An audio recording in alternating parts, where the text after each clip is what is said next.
Sempre bom estar na casa de Deus, fazendo assim a vontade de Deus. É um prazer rever algumas pessoas, é um prazer rever outras pessoas. Prazer revê-los. Nós nos apaixonamos por essa casa pelo fato de ter presença de Deus, que sempre nós pregadores dizemos, né? Deus está aqui. Aí alguém diz, mas é claro que está na igreja. Tem igreja que Deus já não está mais. O que me atraiu a este lugar, ainda mais do que o estrogonofe que o pastor vai fazer, é a presença de Deus, com certeza. Abra comigo sua Bíblia na terceira epístola de João, capítulo de número 1. Terceira epístola de João. Pastor, onde fica? Simples. Não, no telão não vale. Antes de Apocalipse vem Judas. Antes de Judas, terceira epístola de João. A pista agora foi boa, não foi? Ficou fácil. Aleluia. Nós estamos morando bem ali do outro lado do mundo. Um lugar onde só tem verão. Um verão bem... Só tem uma estação do ano, verão. É tão quente que eu cortei lá o chuveiro lá do... O fio do chuveiro não dá para esquentar. Esquentando mais do que chuveiro quente. Eu disse, vamos cortar logo esse trem. Então tem mais de um ano, tem quase um ano que eu não sei o que é tomar um banho gelado. Não tem como tomar banho gelado, mas estamos nos acostumando. Eu creio que Deus me escondeu ali para um propósito. Por que me escondeu? Porque aqui em Brasília, aqui no Valparaíso, Brasília em torno, nós pregávamos cerca de 28 vezes no mês. 25 e 28. Onde eu moro, eu prego uma vez por mês. A não ser na minha igreja. Na minha igreja eu estou sempre pregando, né? Na igreja de Congrego, sempre pregando. Mas onde moro, prego uma vez no mês. Mês que não prego. Então eu acredito que Deus me esconde. Pai, o que é boi? Oh, meu Deus do céu. Boi é um bicho aí. Pai, o que é um bicho? Então está na fase de querer entender e saber o que é um monte de coisa, né? Mas quando a gente vai crescendo e amadurecendo, a gente prefere aceitar. Aceitar dói menos. Amém? Terceira epístola de João, capítulo 1. Não vou me demorar. Acredito que meia-noite todos já estarão em casa.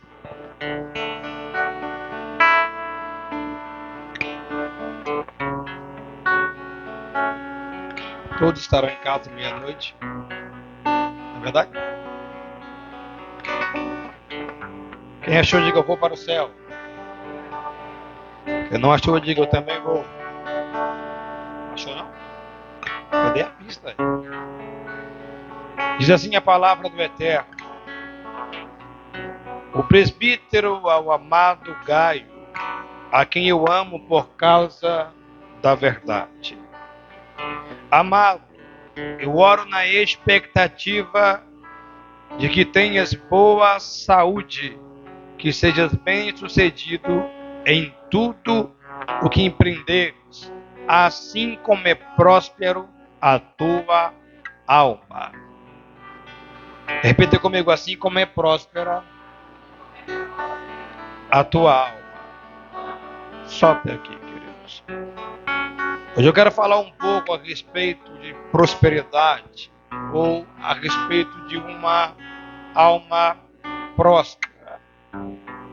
O que João está dizendo, e nós sabemos que João, ele tem uma certa intimidade com Jesus, relacionamento com Jesus, largou tudo para seguir Jesus. E João agora escreve uma carta para Gaio, muito feliz, contente e satisfeito com o crescimento, o amadurecimento e a verdade com que Gaio levava e vivia o evangelho de Cristo em amor. O que me chama a atenção é que João é bem enfático, é bem profundo, é bem direto em dizer que Gaio seja próspero conforme é próspera a tua alma. Nós sabemos que a nossa alma são nossos sentimentos e as nossas emoções. A nossa alma, sentimentos e emoções. A nossa alma, ela são os nossos sentimentos e as nossas emoções. E quando João diz que seja próspero conforme a tua alma é, eu entendo que a maioria das coisas que nós vivemos é resultado de como está a nossa alma. A maioria das coisas que vivemos é resultado, reflexo da nossa alma. Se a tua alma vai bem, vai tudo bem. Talvez que a prosperidade é algo que vem do reino, e o reino está dentro do homem. Então ser próspero é uma situação de espírito, é um estado de espírito. Tem muita gente que é tão pobre, tão paupérrimo, que tudo que ele tem é dinheiro. Tem dinheiro, mas não tem prosperidade. Tem dinheiro, mas não tem riqueza. E quando nós olhamos a Bíblia, nós entendemos que João agora, ele está sendo bem direto em dizer que a tua prosperidade seja conforme próspera a tua alma. E às vezes nós cuidamos de muitas partes do nosso corpo. Quando nós temos aí um problema de saúde, nós procuramos logo o médico, não é isso? Procuramos o médico. Quando o nosso filho está doente, procuramos o pediatra. Não é isso aí? Mas quando a nossa alma está doente, temos dificuldade de aceitar que a nossa alma está doente. Nós aprendemos isso com nossos antepassados.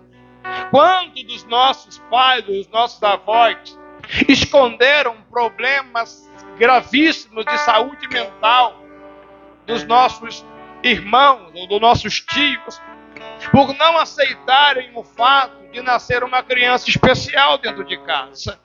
E esse fato tem se repetido até mesmo dentro da igreja em pleno século 21.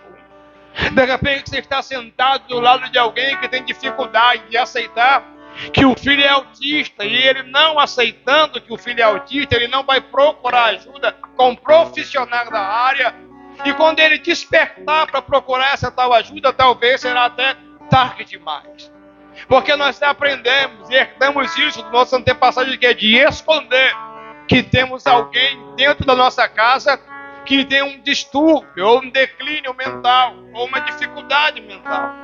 Mas quando nós olhamos para a Bíblia e entendemos que nós precisamos cuidar da nossa alma, quantos profetas não quase desistiram do seu chamado na Bíblia porque a sua alma não estava bem? Jonas, com a sua alma arruinada, frustrada para baixo, Jonas ouve a palavra do Senhor dizendo assim: levanta-te e vai até Nínive e profetiza a minha palavra. O versículo 2 diz: então Jonas se levantou. Mas para quê? Para fugir da presença do Senhor. Jonas se levanta, mas não se levanta para fazer o que é reto e correto diante de Deus. Ele se levanta, se posiciona, mas para quê? Para tentar fugir daquilo que Deus tinha para ele, porque a sua alma, as suas emoções, ela não estava bem. Quem está entendendo da glória?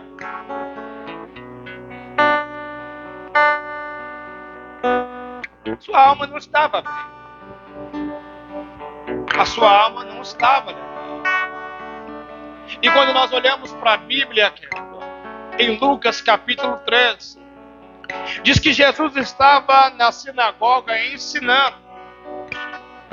E quando Jesus olha, ele percebe a presença de uma mulher que andava encurvada há 18 anos.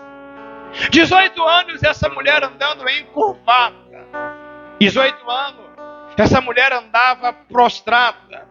Essa mulher não conseguia enxergar o horizonte, não conseguia enxergar nada mais à sua frente a não ser o chão. Olhava só para baixo. 18 anos. E quando Jesus chama ela, Jesus diz assim: espírito da enfermidade. Jesus repreende nela o espírito da enfermidade. O que Jesus está dizendo é que essa enfermidade nela não é uma enfermidade física, não é uma enfermidade carnal. Lázaro morre de uma enfermidade física, de uma enfermidade carnal, de uma enfermidade natural. Mas essa mulher, de Lucas capítulo 13, ela está enferma e essa enfermidade é espiritual. Existe um ser maligno que está possesso nessa mulher, atingindo a alma dela, tirando a vida, o vigor e a força da alma dessa mulher. E o que nós conseguimos entender é que esse corpo curvado, prostrado, esse corpo curvo dessa mulher é resultado de como a alma dela está. A alma dela é uma alma prostrada, frustrada, satisfeita com o que está vivendo. Por isso Jesus vai dizer: espírito da enfermidade, saia dessa mulher. Jesus está expulsando o espírito possesso. Jesus está expulsando o demônio que aprisiona, que escraviza a alma dessa mulher. E olhando para a realidade dessa mulher, eu pude entender e perceber, querido, que existem enfermidades no nosso corpo, que são expostas no nosso corpo, que na verdade são resultado de como a nossa alma está. Tem pessoas com enfermidade, câncer. Já foi comprovado cientificamente que, em alguns casos, é resultado de mágoa, de rancor, de ódio guardado no seu coração. É resultado de enfermidade na alma, enfermidade nas emoções, doença nas emoções. E quando eu olho para essa mulher, eu percebo que a doença que estava na alma dela agora expõe ou expurga para fora essa enfermidade. E olhando para o século 21, olhando para as pessoas da atualidade, pastor, eu vejo que muita gente hoje, se a alma pudesse expurgar, botar para fora a enfermidade que está dentro dela, tem muita gente que perderia a visão. Tem muita gente que andaria curvo. Tem muita gente que você encontra ela pela rua e quando você pergunta, ela diz: pastor, eu estou sem força, eu estou sem fé, eu estou desanimada, eu estou frustrada, eu decepcionada. E com esse argumento, fazendo um raio-x espiritual da alma dela, nós percebemos que ela não está nada bem. Mas se essa alma pudesse jogar para fora, como é que ela andaria? Como é que ela se comportaria no meio da sociedade ou no meio da igreja? Entre os irmãos. Pastor, não estou entendendo onde o senhor quer chegar. Simples, olhando para você e para como está a sua alma, seus sentimentos, suas emoções. Como é hoje, se a alma pudesse jogar para fora, como ficaria o seu corpo agora? Como ficaria a sua carne agora? Qual seria a sua realidade hoje?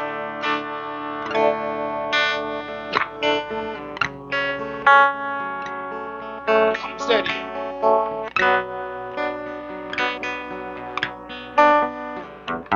Como é que nós andaríamos? Como é que nós andaríamos de dentro da igreja? Ou dentro da nossa casa? Se a doença que carregamos ou que escondemos da nossa alma, escondemos porque nós não queremos pedir ajuda à pessoa certa. Existem muitas pessoas que precisam realmente de um psiquiatra ou de um psicólogo, de alguém da área. Deve ser respeitado todo profissional que trata a nossa alma, nossas emoções, precisam ser respeitados. Mas cada um no seu quadrado, cada um na sua função, cada um na sua vocação, cada um na sua responsabilidade, cada um na sua profissão. Mas existem muitas pessoas que estão enfermas da alma. E o que elas mais dizem para nós, pastor, é que existe um grito preso dentro delas e que ninguém consegue ouvir a voz delas, e que elas andam com multidões ou com muitas pessoas, mas ninguém consegue compreendê-las, ninguém consegue ouvi-las. É como se elas estivessem falando grego. As pessoas não entendem. Nós olhamos na televisão, na mídia e nas redes sociais, tantas pessoas cometendo suicídio, e na verdade, na sua carta de despedida, Eles estão sempre alegando que tentaram gritar, mas ninguém ouviu. Que tentaram falar o que falaram, mas que ninguém percebeu o que eles estavam vivendo. Isso é real. Isso acontece. Isso não é mentira, não é historinha, não é emocionalismo. Tem pessoas que realmente precisam de ajuda na área. Mas algumas pessoas estão perdidas dentro do chamado delas, dentro da vocação delas. Algumas pessoas saíram da rota do seu chamado, saíram da roda daquilo que Deus havia designado ou planejado para elas. Pessoas que começaram bem o seu chamado, pessoas que começaram bem no primeiro amor, que se dedicavam mais, que davam mais a sua vida, pessoas que se prostravam no altar, pessoas que tinham uma cadeira dentro de casa para o Espírito Santo descer e sentar e ouvir a voz dela. Mas o falso crescimento foi chegando e ela foi se envolvendo ou foi envolvida por esse falso crescimento e amadurecimento, ao ponto de pensar que não precisava mais do contato com o Espírito Santo, do relacionamento com o Espírito Santo, que não precisava mais chamar ele para descer no quarto, chamar ele para tomar a primazia na casa. Pessoas que perderam a intimidade, pessoas que tinham relacionamento com ele dentro de casa, que conversavam com ele, que ouviam a voz dele. E pasmem os senhores, é bem natural nós ouvirmos relatos de pessoas que oram o dia inteiro, que estão clamando o dia inteiro, passam 7, 8 horas por dia orando, e Deus não fala com elas. Deus não responde. Sabe por quê? Porque elas só falam, pedem, mas nunca pararam na sua oração para ouvir a voz de Deus, para tentar entender o que é que Deus está falando, para perceber o que é que os céus estão sinalizando. Tem muita gente que abre a boca para falar, para tentar ensinar Deus como é que tem que fazer, como é que tem que ser, mas já não param mais para ouvir a voz de Deus. Pessoas que aprenderam que falar é oração. Oração não é só falar. Oração é quando Deus descia no Éden para se relacionar com Adão. Adão falava e Deus respondia. Deus falava e Adão respondia. Aleluia. Intimidade, oração é quando Deus se esconde ali na sarça no Monte Horebe para quê? Para atrair o Moisés, e o Moisés começa um relacionamento, começa uma conversa. Isso é oração. Se tem algo que me chama a atenção, é que Deus abriu mão da sua glória para descer no Monte Horebe. Para quê? Para dizer para Moisés: a oração do povo chegou até mim, Moisés, é por isso que eu desci aqui. Só que hoje nós estamos orando, clamando, pagando preço no monte, pagando preço de jejum, mas nós não estamos tendo tempo mais para ouvir a voz de Deus. Eu vim falar para alguém aqui: você precisa parar para ouvir o que Deus tem para falar com você. Oh glória, nós estamos acelerados demais. Nós só temos tempo para falar, para reclamar, para pedir, para desabafar, mas nós não temos mais tempo para sentar, para ouvir o que o autor da nossa vida tem para falar. Deus tem direção para a sua vida, Deus tem profecia para a sua vida. Então pare de falar para ouvir o que Deus tem para falar.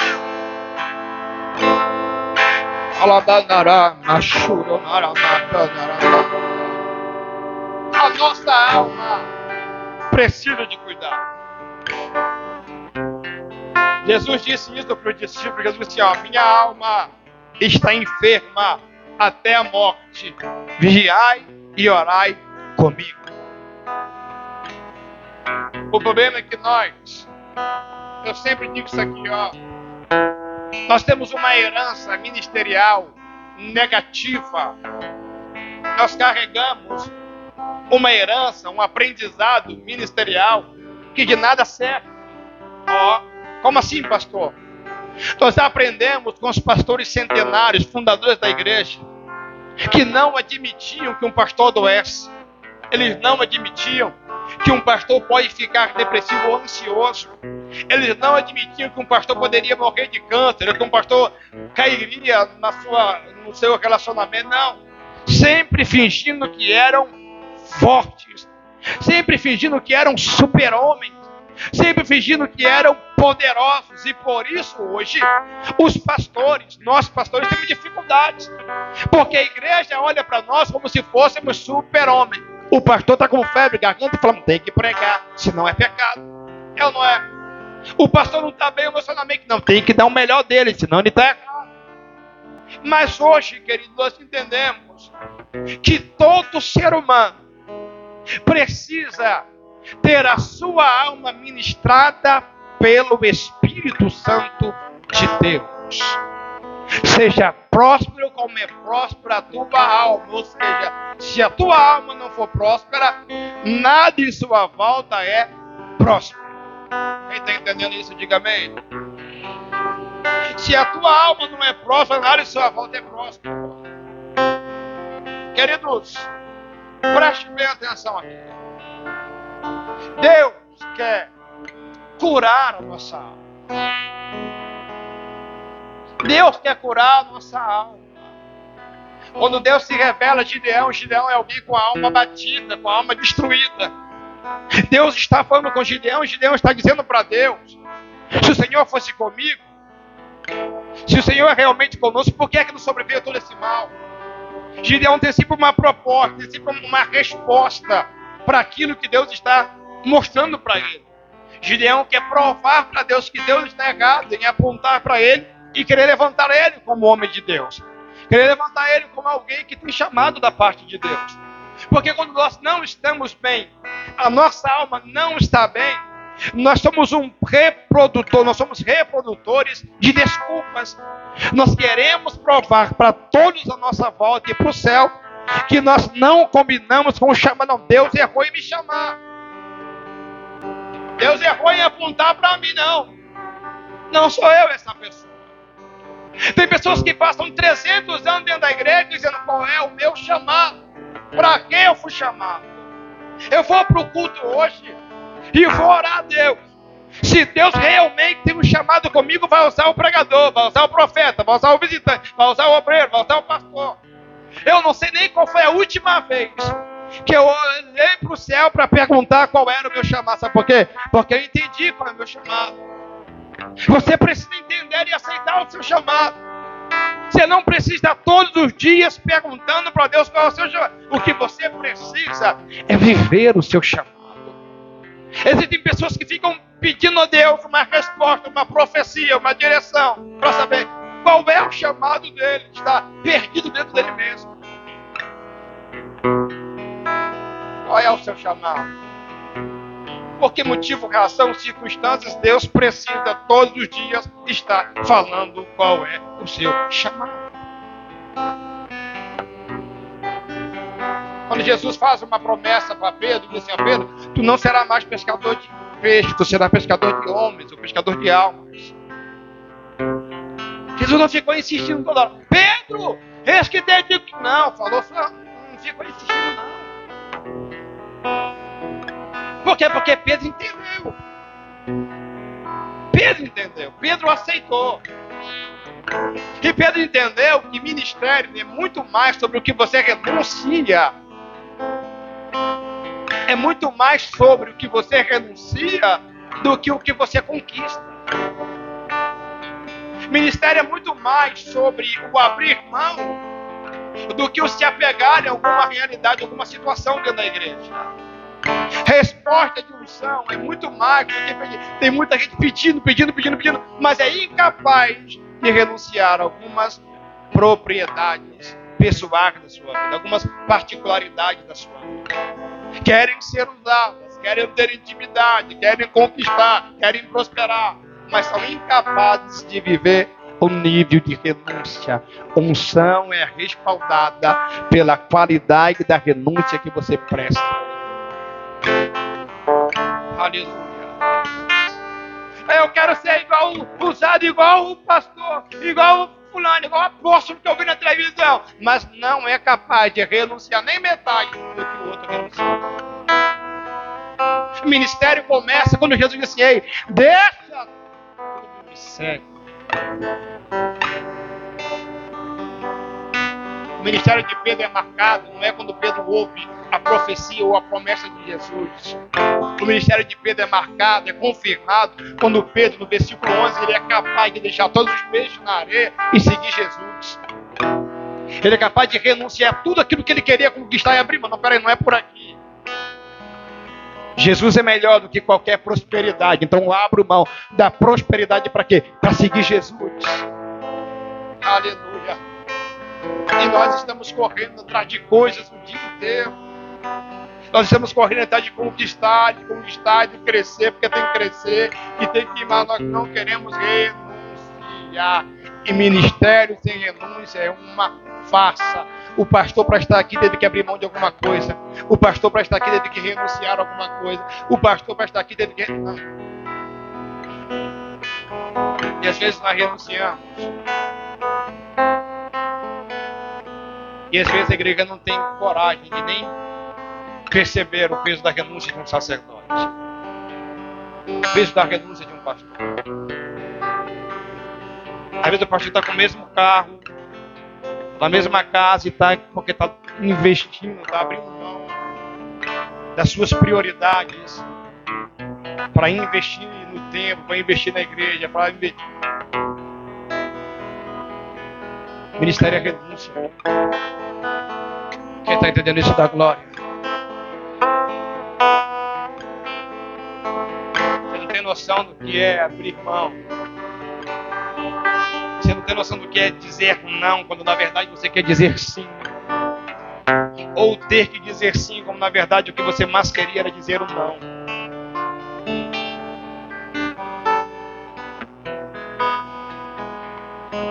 Ah, mas eu queria tanto que Deus falasse comigo. Deus está falando, aprenda a renunciar.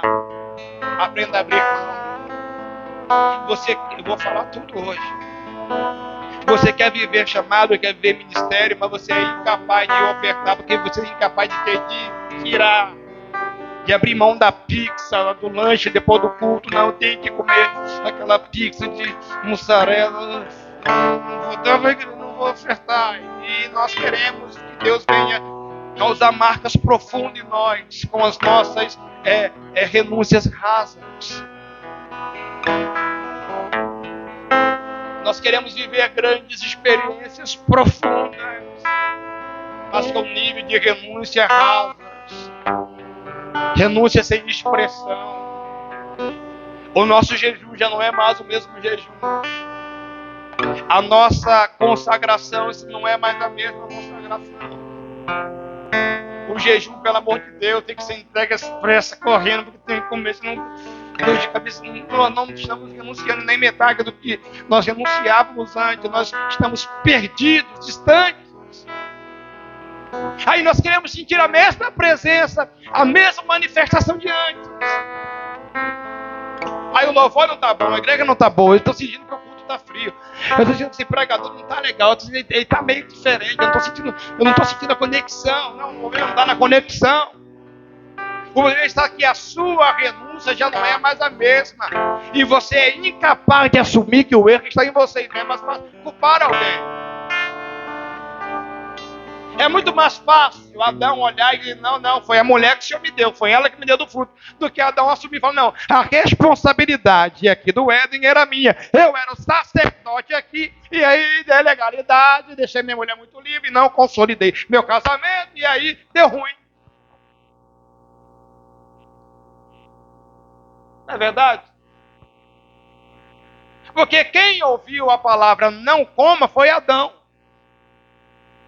E Adão falou com Eva e ainda falou mal falado, porque a Eva disse assim, ó, não serpente, o Deus falou que não pode comer nem tocar, ele não pode tocar não. Deus só falou que não podia comer. Então você vê que a informação que Eva tem é rasa. Então a culpa é de Adão. Mas ao invés de Adão assumir a responsabilidade que ele tinha, ele prefere culpar alguém. Porque é mais fácil culpar alguém. Ah, não, dá uma glória aí, mano. Senão eu penso assim, Deus estava falando grandão. Se quando Deus fala, a terra se cala. Você está entendendo, sim ou não? Aleluia. Aí quando Adão peca, erra, Adão se esconde, mas Deus desce no mesmo lugar. Deus desce no Éden, no mesmo horário, no mesmo lugar. Pastor, eu não estou entendendo. E essa ansiedade, essa depressão, essa angústia dentro de mim. Deus está descendo no mesmo lugar. Quem saiu do lugar foi você. Pastor, por que é que as coisas não acontecem na minha vida como antes? Deus está descendo no mesmo lugar, no mesmo horário, no virar do dia, no Éden. Adão é que saiu do lugar. Então o que nós precisamos, na verdade, é olhar para o buraco, para o vazio da nossa alma, para a lacuna que está na nossa alma, para o distanciamento que nós estamos de Deus e voltar para o lugar certo, porque o Espírito Santo está esperando no mesmo lugar. Aleluia. É muito mais fácil assumir. É muito mais fácil assumir que o erro está em nós, que o problema foi causado por nós, que a nossa correria da conquista, do conquistar, do crescer, do avançar, essa nossa correria nos distanciou ou nos arrancou do lugar da intimidade, e nós não percebemos. Então vamos parar de culpar Eva. Vamos parar de arrumar culpado e vamos assumir, não, o erro fui eu, o pecado foi meu e eu quero me arrepender. Aleluia. Por que é que Davi é o homem segundo o coração de Deus? Porque quando Davi peca, Davi poderia ter dito, não, Senhor, estava de boa no palácio, sossegado, e quando eu olhei, estava lá Betseba se insinuando, toda hora mexendo comigo. Não, Davi disse, quer saber? Eu pequei contra ti e contra os céus. O erro foi meu, eu que fui o errado. Então pronto, você assumiu, então tem perdão, então tem conserto, então tem restauração, então tem restituição. Aleluia. Enquanto nós não assumimos nossa culpa, nós não conseguiremos alcançar o perdão de Deus. Você não é perdoado, não é porque Deus não perdoa, não, porque você não é culpado. Na sua cabeça você não é culpado. E como é que Deus vai perdoar alguém que não fez nada inocente? Como é que alguém pode precisar do perdão se ele já é inocente? Quem está entendendo isso? Diga glória. Então se coloca de pé, por favor. Vamos ver se você entendeu agora. Feche os teus olhos, por favor.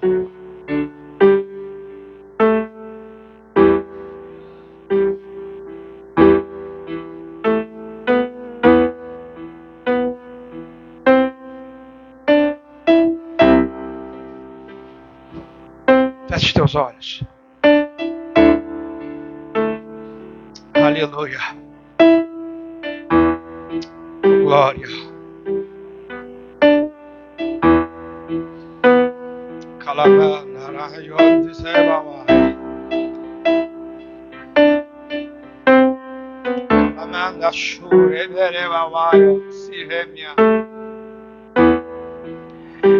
Mostre para Deus como está a sua alma. Já que é para gritar, para alguém ouvir, grite para Deus. Já que é para ser percebido, faça isso para Deus.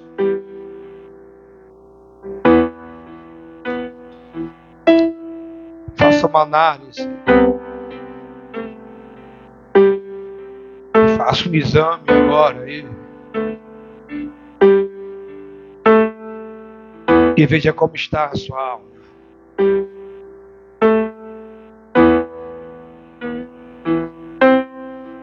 Pastor, o que é alma?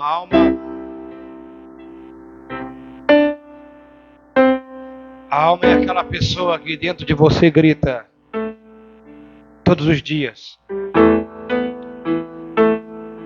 que sua mãe não te amava, seu pai não te amava. Grita todos os dias que seu esposo não te ama. E que por mais que você é amado, tem um vazio dentro de você, você quer porque quer ser mais e mais e mais e mais e mais amado.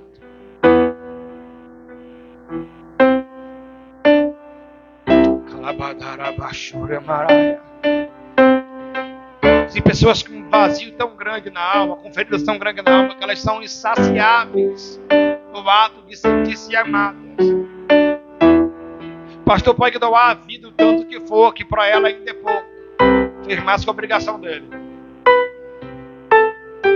A pastora pode abraçar ela no culto, na entrada, na saída, na entrada, levar ela no portão, levar até na porta de casa, que para ela ainda é pouco. O problema não está nas pessoas que estão à sua volta. O problema está em uma alma batida, uma alma machucada, e que precisa passar por cura e por libertação. Seja curado na tua alma. Seja curada na tua alma. Faça como João. O apóstolo João foi perseguido. O último apóstolo a morrer. Foi perseguido.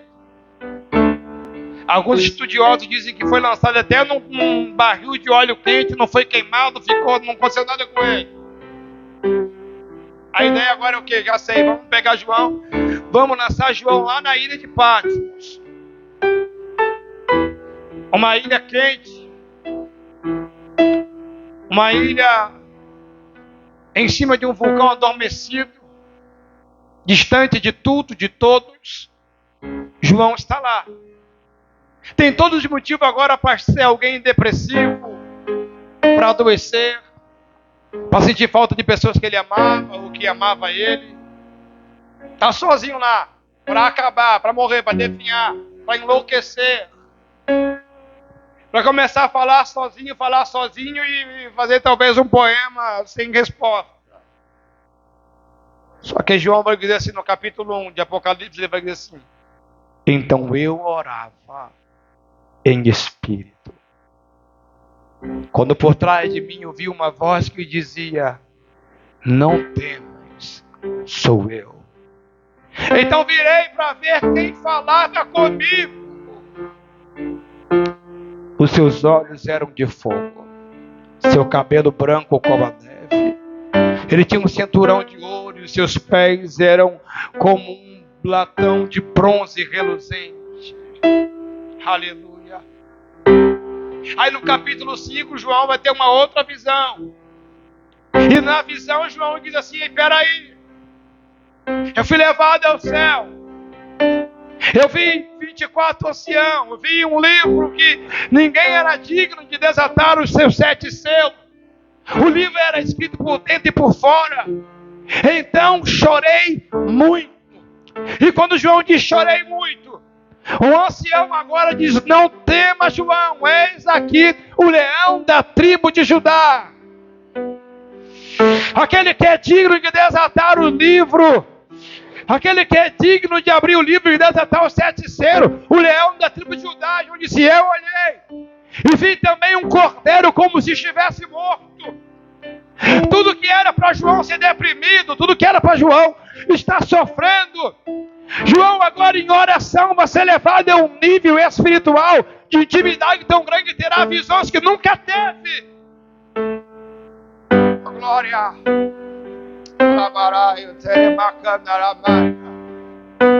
E João diz assim: ó, eu vi também um cordeiro como se estivesse morto. Enquanto João chorava muito, João não viu o leão da tribo de Judá. Enquanto João chorava muito, João não viu o cordeiro. João estava desesperado. E às vezes nós estamos tão desesperados que nós não conseguimos enxergar nada de solução à nossa volta. A solução está diante dos nossos olhos, mas nós não conseguimos enxergar. Você não diz esse aí, o leão da tribo de Judá. João disse: eu vi também um cordeiro como se estivesse morto. O que João está dizendo é: existem pessoas aqui na igreja hoje que precisam de ver a manifestação de Deus como o leão da tribo de Judá, aquele que brada da vitória. Mas existem pessoas também que precisam ver esse mesmo Jesus como um cordeiro morto que tira o pecado do mundo. Pessoas que precisam sentir-se perdoadas por Jesus. E hoje nesse culto é você quem fará, querido, a escolha de como você quer ver a manifestação de Deus. De como a realidade da sua alma precisa da manifestação de Deus hoje. Se você precisa que Ele se manifeste como leão da tribo de Judá, levante a mão e dá glória. Se a sua necessidade é sentir-se perdoado pelos seus pecados, ter a sua culpa lavada, entenda bem, veja Ele como o cordeiro que tira o pecado do mundo, sinta-se perdoado no nome de Jesus. Seja lavado, seja limpo agora, pelo nome de Jesus. O sangue de Jesus tem poder.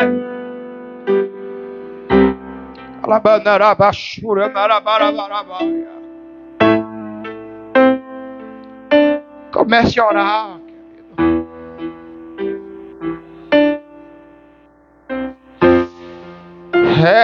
Nosso revalaio.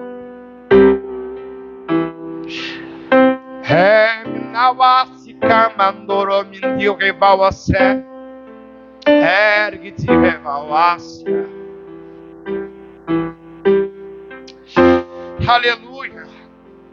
Sabe o que não dá mais é para fingir que está tudo bem e continuar sangrando. O que não dá mais é fingir que está tudo bem e continuar defiando até ficar como aquela mulher curva. Chegou a hora de você entender e perceber essa necessidade de cura que a sua alma está ansiosa e gritando.